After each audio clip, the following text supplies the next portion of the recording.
Hi, I'm David Mann. Welcome to Ottawa, capital of Canada.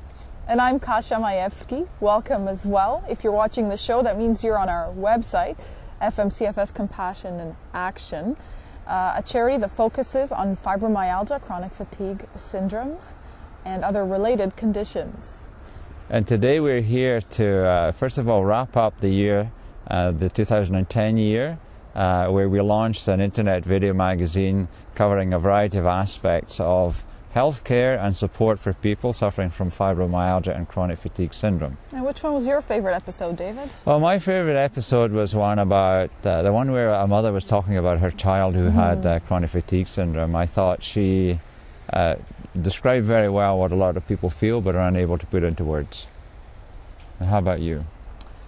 Other than the one with me in it, which I personally enjoyed, I also enjoyed Doctor's Corner, where we had some of the doctors give us some good tips about coping. And I hope those joining us as well also had a chance to view some of our videos and enjoy them. Really, we want to share with you, both of us have fibromyalgia, some tips, some tricks, some ways to live well and still have a good time and try to do the best you can with these conditions. Yes, because these conditions are really not well understood medically. It's a question of how to cope and how to get some joy out of your life still, whilst having the odd day of almost unbearable pain, but getting the best out of everything we do. That's right. So it'll focus on fun activities from cooking to nutrition and maybe a little exercise in there that we use to cope. Yeah, some cool ways of doing exercise too. Not just going to a gymnasium or flogging around in a swimming pool, but no, flogging definitely not. Doing enjoyable things, like dancing and, perhaps walking the dog, never know, right? Something like that, yeah. What about you, Cassie? What's your favourite activity? What gives you some relief? Well, dancing's very helpful. I also find swimming, if you can find a nice warm swimming pool in your area, is very great. A lot of people recommend walking, nice light exercise, because we all know how important it is to keep yourself moving. It's when you stop that you're not feeling so great. So getting out there, doing things, getting out in this fine sunshine like we have today and this beautiful winter day is Do you know what I'm doing this week? You know what I've been doing all week? No. Is dancing every evening for 45 minutes as part of a show that's happening in a theatre here in Ottawa. And boy, my legs hurt every day after it, but then the next day I go dance in the show and I feel phenomenal. I feel great. That's great. Maybe we can take a peek at your show later on in our segment on dancing. That would be good to do. I think that would be great. And what kind of dancing do you do? It's really fast swing. So you're not doing the Irish jig? We're not doing the Irish jig or the Scottish. We're simply doing some old-fashioned Lindy Hop and single-time swing. And do you throw the ladies above your head during this? No, I haven't dared to do that yet. Okay. Just for fear I wouldn't be able to catch them when they came down. Yeah, the results of that could be disastrous.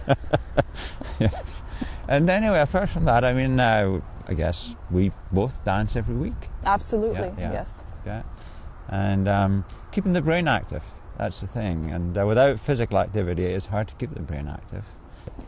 That's great. And for those of you watching us today, both of us have fibromyalgia, and as you see, we're out and about and there's lots of things we can do, and we look forward over the next year, once a month, to being able to share those with you and hopefully give you some ideas and give your family some ideas of things that you can do together to have a happy and fulfilled life. And we have quite a big long list of people who are willing to come forward, different types of caregivers like physiotherapists, chiropractors, massage therapists, all sorts of people who are willing to share their stories about how they help people with fibromyalgia, chronic fatigue syndrome, how they help them to cope. And I think that's going to be a big feature for us next year, is looking upwards and outwards and helping people to manage these illnesses. Yeah, for sure. I found after I was first diagnosed, David, I spent a lot of time going to these different people and finding out what really worked for me. Was that the case for you as well? Yeah, I think for me it's really hard to believe that I was first diagnosed with these problems in 1994.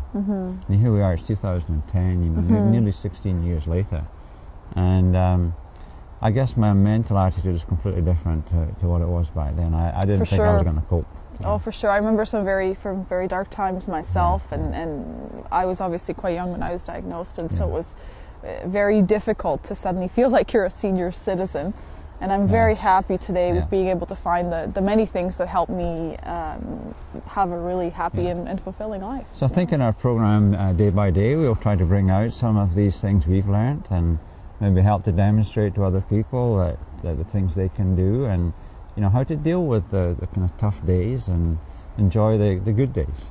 Absolutely. So I hope viewers will see you here again next month for our first exciting episode on dancing. Yes, and I hope it's warmer as well. Yes.